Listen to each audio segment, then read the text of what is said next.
औज़ुबिल्लाहिमिनश्शैतानिर्रजीम बिस्मिल्लाहिर्रहमानिर्रहीम। मैं हूं खालिद शाह और आप देख रहे हैं पॉइंट टू पॉइंट।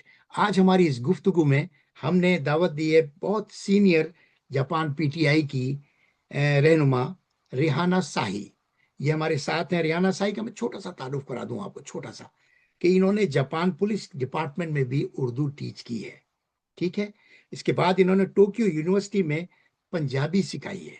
इन्होंने पाक कल्चर को फैलाने के लिए ना जापान में हर काम किया है, हर जगह गई है, हर जगह मेहनत की है, हर जगह अपना एफर्ट किया है। तो सबसे पहले मैं खुशामदीद कहूंगा रेहाना शाही। अस्सलाम वालेकुम, कैसी हैं आप? जी वालेकुम अस्सलाम। Thank you for your time Khalid भाई। अल्हम्दुलिल्लाह मैं ठीक। You very welcome. अच्छा, ये बताइए कि आपने कब ज्वाइन की थी पीटीआई? कोर कमेटी नहीं, पीटीआई। जी पीटीआई 22 में जब ये इलेक्शंस हुए हैं तो जी जी जी उस टाइम मुझे हमारे चिबा के एरिया से जो जी डिफरेंट मेरे फ्रेंड्स हैं और जो भाई हैं उन्होंने कांटेक्ट किया कि इस तरह जापान में इलेक्शन हो रहे हैं। उससे पहले मैं पॉलिटिक्स में नहीं थी बिल्कुल भी ना। अच्छा जी फिर जी मतलब जब इलेक्शन हुए तो उसमें एक्टिवली पार्टिसिपेट किया और अल्हम्दुलिल्लाह हम लोगों का जो पैनल था वो अच्छी मतलब लीड से जीता। जी उसके बाद जब फिर मैंने स्टडी किया सारा पाकिस्तान का इमरान खान के मतलब, तो I resonate with Imran Khan vision. यानी कि वो शख्स वही कुछ कर रहा था पाकिस्तान में जो कुछ मेरे दिल की आवाज थी, जी जो मेरा जहन कहता था। तो जी। उसके बाद फिर मैंने कमिटमेंट कर ली कि मैं अब पीटीआई के साथ ही रहूंगी और इमरान खान के विजन के साथ रह के जापान में पाकिस्तान के लिए जो भी और खिदमत कर इमरान सकती हैं खान के करेंगे। लिए जो जी। कुछ भी हो सका स्ट्रगल करूंगी। अच्छा रियानी, ये बताइए कि इस टाइम कितनी औरतें हैं जो पीटीआई में शामिल हैं? कोर कमेटी में ना भी हो, पीटीआई के अंदर हैं, और जो जी आती भी हैं, मैं जी देखता हूँ यूएन के ऑफिस के सामने जी माशाल्लाह आप पूरा ग्रुप लेके आती हैं, जत्था लेके आती हैं। तो वो जी कितनी औरतें हैं तकरीबन हमारे यहाँ? जी। इस तरह है हालत भाई कि मेरा बहुत पहले से एक ग्रुप है जापान यूनाइटेड के नाम से ना। तो जापान उसमें यूनाइटेड। यस, उसमें more than 200 Japanese Pakistani women है ना, पाकिस्तानी अच्छा, फैमिलीज हैं। उसमें 200? आप देख लें कि 95% जो है वो पीटीआई की हैं। तो उसमें 100 आपने। 95% जो है ना वो जी पीटीआई की हैं, जो कि इंडिविजुअल मेरे साथ कांटेक्ट में रहती हैं। जी लेकिन कुछ इधर अपने डोमेस्टिक प्रॉब्लम्स की वजह से वो इतनी दूर प्रोटेस्ट के लिए तो नहीं निकल सकती, लेकिन वो वोट जो है ना वो पीटीआई को ही मतलब उनके लिए है, इमरान खान के लिए स्ट्रगल के लिए वो दुआ भी करती हैं और जहां तक हो सके तो वो पार्टिसिपेट भी करती हैं। अच्छा जी। रियाना, अभी आप देख रही हैं कि एक हवा चली है एक 2 हफ्ते से कि जी इलेक्शन कराए जाएं। कोर कमेटी से ज्यादा इलेक्शन की जरूरत है। ये हमारे जो क्या नाम है अपना, सज्जाद बरकी साहब, वो जो हमारे बड़े हैं, जाहिर है ओआईसी के वो जनरल सेक्रेटरी हैं, तो उनकी तरफ से ये पैगाम हमें मजहर बनाई ने दिया कि जी इलेक्शन के लिए तैयारी की जाए, क्योंकि वो इलेक्शन चाहते हैं। तो ऐसे हालात में जबकि खान साहब भी जेल में हैं और हम लोग एक बेहतरीन काम कर रहे, कोर कमेटी बेहतरीन काम कर रही है, यानी दुनिया में नंबर 1 जापान है जो खान साहब की रिहाई के लिए लड़ रहा है। सब जगह अब खामोशी हो गई है, लेकिन जापान में खामोशी नहीं हुई है। तो आप क्या समझती हैं कि इलेक्शन होने चाहिए या नहीं होने चाहिए? आपकी क्या राय है? जी फर्स्ट ऑफ ऑल तो इस तरह था कि जब हम लोगों को ये पता चला कि इलेक्शन हो रहे हैं तो हम में से कोर कमेटी में से या मेजॉरिटी जापान में भी यही जो आप मतलब कह रहे हैं कि इलेक्शन होने से या ना होने से ये है कि नेगेटिव इफेक्ट्स ज्यादा नजर आ रहे हैं ना। लेकिन जब अब ओआईसी का हो गया है कि इलेक्शन होने हैं तो अब मिलके हम सबको ये कोशिश करनी चाहिए कि वो लोग जो कि 4 साल से इमरान खान की रिहाई के लिए स्ट्रगल कर रहे हैं, यूएनओ के ऑफिस के सामने जा रहे हैं, उन्हीं लोगों में से इलेक्टेड लोग मतलब इलेक्शन हो और उन्हीं लोगों में से लोग सामने आए ताकि जिन्होंने विदाउट एनी मतलब पर्सनल बेनिफिट, कोई जी उनका कोई मकसद नहीं था, बहुत दूर दराज से इवन के 7-7 आवर्स का ट्रेवल करके वो लोग आते रहे हैं प्रोटेस्ट के लिए ना। तो जी जी हम लोगों का यही होना चाहिए कि उन्हीं में से अगर लोग इलेक्ट होके आते हैं तो, क्योंकि हम तो ऑलरेडी ये जो कोर कमेटी वाले मेंबर्स हैं वो तो ऑलरेडी हम स्ट्रगल कर रहे हैं, कर रहे हैं, बिल्कुल। लेकिन अगर कोई इस तरह का बंदा जो कॉम्प्रोमाइज किस्म का बंदा इलेक्ट होके आ जाता है जापान में, तो मे बी फिर ये इस तरह की स्ट्रगल जो है जिस तरह की अब हम कर रहे हैं, इवन के अभी 17 को भी हम लोग जा रहे हैं ना, जी, और मोर देन 16 टाइम्स हम यूएनओ के सामने गए हैं। इसके अलावा जल्द से डिफरेंट कैन में सब कुछ हो रहा है। तो ये है कि जब इलेक्शन होगा तो इसका एक नेगेटिव इफेक्ट ये होता है कि लोग आपस में बट जाते हैं, और जी, बदकिस्मती से अनफॉर्चुनेटली ये समझ लें कि पाकिस्तान में जो इलेक्शन है वो जी, उसमें लोग हर चीज को पर्सनल लेवल पे ले जाते हैं, जी हाँ, ठीक है ना। जबकि पॉलिटिक्स में ये पर्सनल नहीं होना चाहिए, जी, सामने आए जो भी इलेक्ट होके तो उसी को, और बाद में एक फैमिली की तरह। और आपने हालत भाई देखा कि जापान में हमारी पूरी कम्युनिटी एक फैमिली की तरह है, जी, हम एक दूसरे से कनेक्टेड हैं, क्योंकि जैसा यूरोप और अमेरिका में पॉपुलेशन या ओवरसीज पाकिस्तानी बहुत ज्यादा हैं, जी, इस तरह जापान में जो है ना कम्युनिटी इतनी नहीं है। जी, हमें इवन के एक प्रोग्राम को अटेंड करने के लिए कम से कम 4 आवर्स या 5 आवर्स का ट्रेवल करना पड़ता है ना। बिल्कुल, बिल्कुल, बिल्कुल।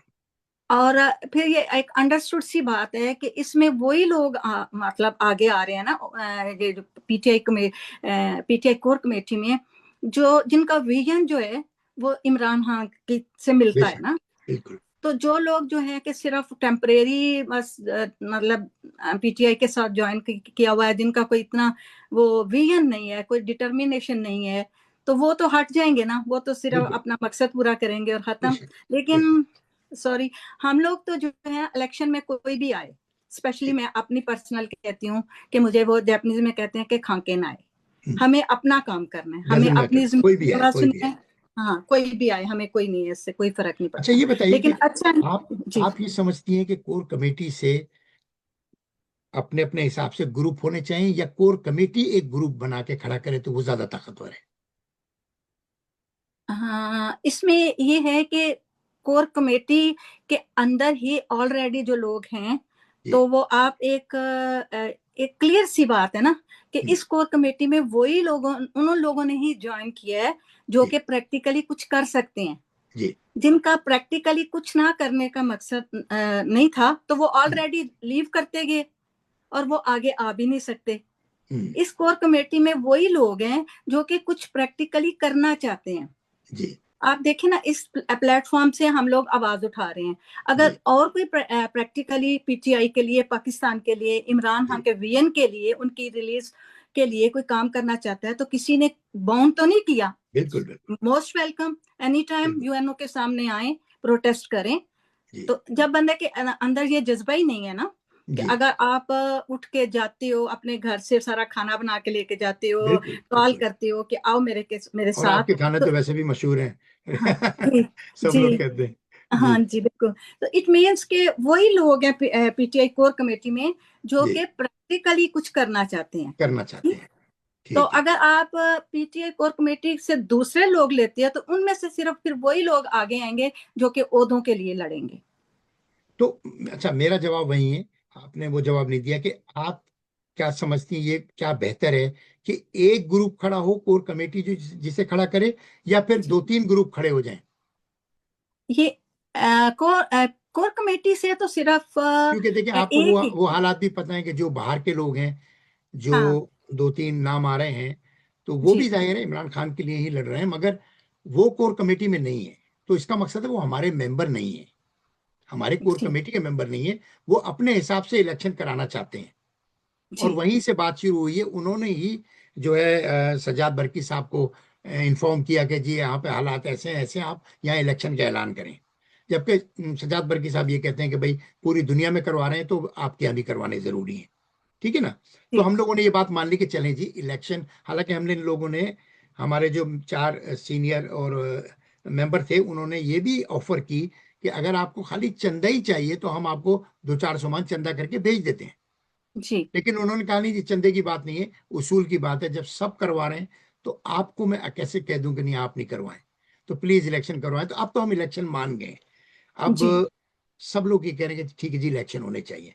अच्छा, अब इलेक्शन होने में एक बाहर 2-3 पैनल, वो कहते हैं हमारे 3 पैनल हैं, लेकिन हमारे सीनियर हमें ये बताते हैं कि उनका एक भी पैनल नहीं है, उनके पास बंदे ही नहीं है। ठीक है ना? जी तो जी अब ऐसी सूरत में, क्योंकि एक राइवल भी खड़ा होगा, कुछ ना कुछ तो वो करेंगे, खड़े जरूर होंगे, किसी को भी खड़ा करें वो अपनी तरफ से। और हमारी तरफ से क्या एक ग्रुप खड़ा होना चाहिए या 2-3 ग्रुप खड़े होने चाहिए? ओके। आपका क्वेश्चन ये था कि पीटीआई कोर कमेटी का एक ही ग्रुप होना चाहिए? एक ग्रुप होना चाहिए या फिर जी 2-3 को हम कहें जी हाँ खड़े हो जाओ, आपका क्या ख्याल है? क्योंकि पीटीआई कोर कमेटी में इतने ज्यादा लोग तो नहीं कि हम 3-4 ग्रुप अगर उसमें डिवाइड करते हैं, तो एक ही ग्रुप अगर पीटीआई कोर कमेटी का बनता है तो ज्यादा आई बेहतर थिंक ज्यादा स्ट्रांग होगा। और वो जो ऑलरेडी बाहर लोग हैं उनका एक ग्रुप हो जाए, ठीक है ना? तो आई थिंक ये ज्यादा बेटर है। ज्यादा बेहतर है ना? जी अच्छा, आप ये समझती हैं कि जो भी ग्रुप जीतेगा, अगर जी इंशाल्लाह जी, कोर कमेटी का इंशाल्लाह। खड़ा हुआ, किया गया, ग्रुप जीत गया, उसके जी बाद क्या वो इसी तरह खान साहब की रिहाई के लिए काम कर सकता है जिस तरह, जितनी मेहनत से हम लोग कर रहे हैं? यानी हर वक्त कांटेक्ट में है, मीटिंगें हो रही हैं, जी जलसे बनाए जा रहे हैं, जी, ये अपना ये उस यूएन के सामने जा रहे हैं, ये सारी काविशें वो कर सकेंगे वेरी अकेले? गुड क्वेश्चन, वेरी गुड जी क्वेश्चन। इसमें ये है कि जो मेरी पर्सनल ओपिनियन है कि अगर पीटीआई कोर कमेटी के अंदर से लोग इलेक्ट होते हैं ना, तो जी क्योंकि हम ऑलरेडी, हमें इतनी बॉन्डिंग है, हमें पता जी है कि फलां बंदे ने क्या काम करना है, फलां की क्या ड्यूटी है, फलां जी किस तरह करेगा, क्योंकि हम प्रैक्टिकली 4 साल, मोर देन 4 years हुए हैं जी मतलब काम करते हुए ना। जी तो अगर पीटीआई कोर कमेटी से बाहर से कोई बंदा आता है तो जी हो सकता है कि वो इस तरह की स्ट्रगल ना करे ना। तो अगर हम्म पीटीआई के बाहर से कोई बंदा इलेक्ट होता है और हम्म वो पीटीआई कोर कमेटी की तरह स्ट्रगल नहीं कर रहा, तो हमें हम्म फिर डज नॉट मैटर कि वो प्रेसिडेंट है कि क्या है, हमें तो हम्म, स्ट्रगल करनी है इमरान खान के लिए और जी पाकिस्तान के लिए। तो हम तो जी ऑलरेडी कर रहे हैं और करेंगे। हमें जी ओहदों का तो कोई लालच ही नहीं है इधर। जी हाँ, बिल्कुल बिल्कुल। हाँ, अच्छा रियाना, ये बताइए कि 17 तारीख की, ये सब मसले तो होते रहेंगे, 17 तारीख की क्या तैयारी है आप लोगों की, औरतों की तरफ से? क्या बिल्कुल। क्या जी आपकी तैयारियां हो रही हैं? क्या प्लान है कि कैसे करना चाहिए, क्या होना चाहिए यूएन के सामने? जी, बिल्कुल। ख़वातीन माशाल्लाह से अल्हम्दुलिल्लाह, इधर जो भी मेरे साथ ख़वातीन जाती हैं वो कमिटेड होती हैं और जी वो जी ऑलरेडी, सिर्फ़ हम पीटीआई के प्रोटेस्ट में नहीं, इससे पहले हम फ़लस्तीन के प्रोटेस्ट में जाते हैं जी और कश्मीर के प्रोटेस्ट में भी जाते रहे हैं। जी और जिधर भी ह्यूमन राइट्स की बात हो तो इधर जापान में रहने वाली जितनी भी फैमिलीज़ हैं, जी they are very sincere with Pakistan, जी विद इमरान खान विजन, और जी इवन के वो मेरे से ज़्यादा उनकी कमिटमेंट होती है। अच्छा और अगर 17th को होता है तो इंशाल्लाह फिर अगेन वही शाहिद भाई कि अगर पीटीआई कोर कमेटी के बाहर से कोई बंदा हमें लेके जाएगा तो वो कैसे लेके जाएगा? यानी हम्म, कि जाहिर है कि इसके अंदर ही, पीटीआई कोर कमेटी के अंदर से ही लोगों ने परमिशन ली हुई है जी कि यूएनओ के सामने जाना है। हाँ, अगर वो लोग पाकिस्तान के साथ और इमरान खान के साथ पर्सनल लेवल के अलावा अगर बहुत ज्यादा उनसे कमिटमेंट है उनकी, तो वो आए, मोस्ट वेलकम यूएनओ के बिस्मिल्लाह सामने। बिस्मिल्लाह, हर एक को हाँ चांस देना चाहिए। देखिए, हम तो हाँ ये कहते हैं कि वो लोग भी इमरान खान से मोहब्बत करो, हो सकता है हमसे ज्यादा मोहब्बत करते हो, मैं बार बार ये कहता हूँ। और फिर मैं जी अपना प्लेटफॉर्म हमेशा सामने रखता हूँ कि अगर जी उनमें से किसी को भी बात करनी है, कोई दिल में कोई ऐसा है कि यार ऐसे नहीं, ऐसे होना चाहिए, तो मेरा प्लेटफॉर्म तो न्यूट्रल है। मैं जब इस कुर्सी पे बैठता हूँ तो बिल्कुल न्यूट्रल होता हूँ। मैं इस टाइम कोर कमेटी का मेंबर नहीं हूँ, मैं बिल्कुल। Syed Khalid Shah point two point का होस्ट हूँ। तो मैं आपकी पूरी बात सुनूंगा और उनकी भी पूरी बात सुनूंगा, उनकी आपको बताऊंगा, आपको उनकी बताऊंगा, ताकि ये मसले खत्म हो सकें। क्योंकि हमें बिल्कुल ये शक नहीं है कि आप हमारे दुश्मन हो, हमें शक ये है कि हम लोग एक एक रास्ते पे जा रहे हैं कि नहीं जा रहे हैं। यानी इमरान खान की रास्ते पे जाना हमारे लिए सबसे अव्वलीन है इस टाइम, यही पाकिस्तान की बका है। Rehana, thank you very much, आपने अपने टाइम में से इतना वक्त निकाला और टाइम दिया। इंशाल्लाह आपसे जल्द दोबारा बात होगी। अस्सलाम वालेकुम इंशाल्लाह। वरहमतुल्लाहि वबरकातुहू। वालेकुम अस्सलाम। Thank you so much, thank you so thank you. Much. Hafiz.